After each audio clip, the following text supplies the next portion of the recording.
Бұрында қазақ, өзбек, орыс үшеуі бір орманға түсіп кетеді ғой. Сол орманға түсіп кетіп, әбіржіп, бір-бірін сүйреп, әрең келе жатқан кезде андай көлшіктің жағасында бір шыны жатады. Үшеуі жөкеліп барып, ана шыныға таласып, тартысып жатқан кезде ана шынының ішінен джин атып шығады ғой, тілек орындайтын.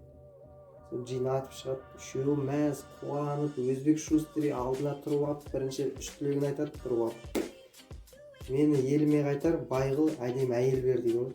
Ана джин тұрады да жарайды, үйіне қайтарады, үй береді, әдемі әйелін береді, байлығын береді. Сол екінші орыс шустери етіп келеді. Я тілегімді айт.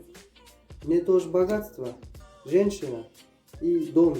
Тоже богатствосын береді, женщинасын береді, үйіне қайтарады.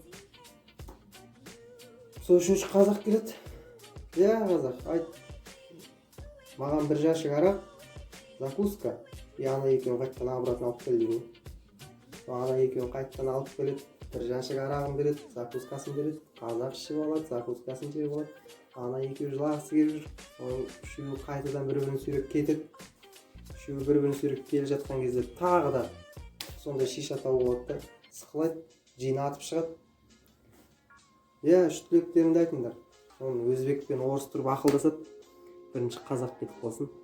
Қазір екеуміз кетіп қалсақ, қазақ екеуміз қайттан шақырып алып, бірінші қазақ үш тілегін айтып кетсін дейді. Не жарайды. Я қазақ тілегіңді айтып ал. Қазақ шынға қарап. Бір жәшік арақ, закуска, и өзің сибался болып кетті.